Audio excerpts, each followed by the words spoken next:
speaking of cold temperatures, Detroit. Lions offensive coordinator Ben Johnson has agreed to a deal to become the Bears' next head coach. Priority Sports, the agency that represents him, announced on social media Monday Johnson, who has been the Lions' OC the past 3 seasons, will fill the job vacated by Matt Eberflus when he was fired on November 29th.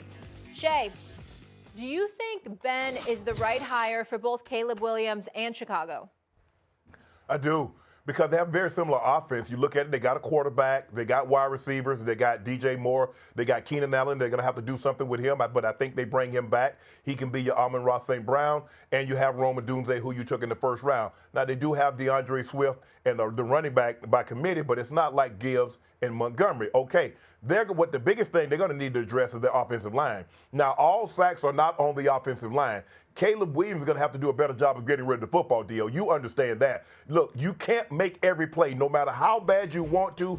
And sometimes you make those plays, you're like, see, I can do it. But more times than not, bad things are going to happen for you. So you got to pick and choose your battles and your poison when you're going to make those plays. With that being said, I like him because he's really, really creative. He has an offense. He has a skill position player that can rival what they have in Detroit. They don't have the speed of a J-Mo. They don't have a speed like a Gibbs out of the backfield and can run the ball and hit his head on the goalpost. But I like this hire. I really like this hire. I'm a little surprised that he went into the same division as his previous team, his previous boss. But this was the best situation of the jobs available because they have something that others don't, and that is a quarterback.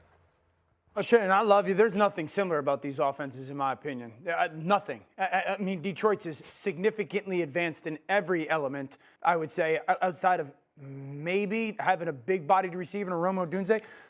One, hiring a coach is a dice roll. It's a worthy dice roll. But here's the hesitation I have, okay? We don't have a lot of evidence in the NFL, specifically over the last maybe 6 or 7 years, where a team and an organization has a young quarterback and they go chase the offensive-minded head coach, and it works. Okay, like we're way too in love with that in the NFL, and that's what gives me a little bit of hesitation on this one. The only one that I could sit here and say we could claim as a victory, a win, a good, is when the Rams went and got Sean McVay for Jared Goff after his rookie season. And they also moved on from Jared at some point, okay? Like Mike McDaniel and Tua, we can have the conversation of. Zach Taylor and Joe Burrow, maybe have the conversation of. But the ones that we've seen actually work with some of these young, talented quarterbacks are Sean McDermott and Josh Allen, a Harbaugh and a Lamar Jackson, a C.J. Stroud and a DeMeco Ryans, a Dan Quinn and a Jaden Daniels. We actually have a lot more evidence recently of the defensive-minded head coaches. It actually worked in a young quarterback. One of the things that often in conversations doing these games, I'll never forget, it was a first-time head coach, young quarterback, and the first thing out of the head coach's mouth was, there is so much that I have to do on a daily basis that I wasn't ready for. And so you got to make sure that the right people are with you. And the last part is this. The fundamental element, the starting point, the foundational piece of Ben Johnson's offense is the play-action pass. It is everything that allows them to have the most success schematically. It is where Caleb Williams very much so struggled last year. Can he get better at it? Absolutely. Do I think that they were equivalent when it came to the styles of it? No. But that will be the most important part, the rhythm and the timing of that. If it doesn't get better, this won't work. Can it? Absolutely. That's the biggest challenge. See, this is where you hurt yourself when you go up against me, Dan Orlovsky, because you see, I respect you and I'll listen to your expertise, and then I'm able to remember the things that you say and I'm able to hold you accountable. Like, for example, you just brought up that the play action, this is what Ben Johnson lives on and Caleb Williams struggled. Well, why did it struggle? Because you didn't have Gibbs and Montgomery. That's why. You understand what I'm saying? You had somebody like DeAndre Swift, who's no scrub, but in the same breath, your running game is certainly something that needs to be upgraded in Chicago. There's no question about that. You also need additional personnel on the defensive side of the ball. No secret there. You damn sure need an offensive tackle. That should be the number one priority. Now, why do I say that, Shay? Why do I say that, D.O.? Because Caleb Williams got sacked 68 damn times. That's why. Now, I understand what you said, Shay, about how you got to get rid of that ball quicker. I get that. But 68 times? But here's the thing, Stephen A. Here's the thing, Stephen A. Not all goes wrong on the offensive line. I know that. I'm saying that. I'm saying I understand, like Shay said. I understand they're all are not on the offensive line. But 68 times? Let's say, you know something? Let's say about 45 to 50 was on them. How about that? Is that fair? Because damn it, even if that's fair, that's still more than enough.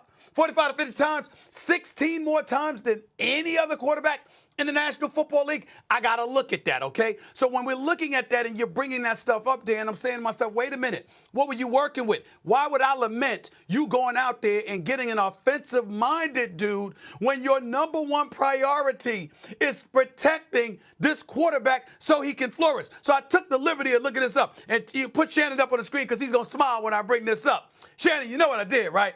I Googled the quarterbacks since Jim McMahon. Now, Dan, you might be too young for that. Might be a little bit too young for you. Might be a little too young for you. But you know what? You ever heard of Mike Tom? You ever heard about Mike? You ever heard of Mike Tomczak? You ever heard of him? I mean, just stop the presses. I mean, it's so. You see these names? Let me go on the list. Eric Kramer. Remember that? Steve Walsh. Remember those names? And we gonna give love to Jim Harbaugh because he's a great coach, right? But then we weren't talking about him like that as a quarterback, okay? Let me go a step further. Shane Matthews, ever heard of him? You ever heard of Jim Miller? I mean, he sounds like politicians for crying out loud. They don't sound like they're football players. But that's who they have. That's who they have right here. I'm just looking at the Craig Krenzel. All right, Chad Hutchinson, Jonathan Quinn. Let me not forget Rex Grossman. Let me not forget that. You got Jay Cutler, who was there too damn long, by the way. Okay, Matt Barkley, Brian Hoyer, Mitchell Trubisky. How can we forget him? I mean, just stop the presses. Look at the names of these Chicago Bears. Now, Dan, this ain't recent stuff. This ain't Cade McNown. Let's not forget him. Okay, and of course, Justin Fields. My point to you, Dan Orlovsky and Shannon, is this. I didn't give you names over the last decade that the Chicago Bears could find. I gave you names since 1985. This is what this city has been subjected to. You understand? For the last 40 years. 40. Okay? So if I got a Caleb Williams, you damn right I'm going to get an offensive-minded coach. You damn right I'm going to get a coach who, by the way, is in the same division, who's familiar with the NFC North, who wanted this job because he's had other opportunities to get other jobs. He wanted this job right here. He got Dennis Allen likely coming over as a defensive coordinator now that he's no longer the head coach in New Orleans. All right? So you're assembling your squad. Look at what he's doing. You damn right you want an offensive-minded coach. You know why, Dan? Because an offensive-minded coach is going to prioritize taking care of his offense first. And that's what the hell you need in Chicago. Shannon? The thing is, Dio, look, I'm not saying but if you look at the skill positions and of all the jobs that were available, the Raiders don't have a head coach. A quarterback. The Jets, they're probably going to move on from Aaron Rodgers. Cleveland, you look at the teams, and they all need quarterbacks. He says, at least I got a quarterback that I believe I can work with. They have skill position. Now, are they to the level, maybe to the level of Detroit? The thing that Detroit has that the Chicago doesn't is an offensive line. You look at Sewell, you look at Decker, you look at Glasnow, Ragnow, and you look at those guys. That's what they're going to need to do. They're going to need to be able to protect the quarterback, but also be able to run the football. I like this. I'm surprised he went because it's a division and you're going up against your boss twice a year. But I'm not surprised that he took the job because of the jobs that were available. They had the best quarterback situation. Yep. All right, we got to leave it Shannon, there. why are you surprised? Real quick. Okay, I'm sorry. I was just wondering, Shannon had me curious as to why he's surprised he took the job. Division. Yeah, I mean, you know, you're going up against your boss twice a year, Stephen A. Like, man, I don't really want to beat my boss. And he your gave boss me the is pretty opportunity, good you know at what I'm his saying? Why not? By the way, guys, Detroit might be losing their defensive coordinator, too, Aaron Glenn. He's expected to be in New York meeting with the Jets today. Yep. We'll keep you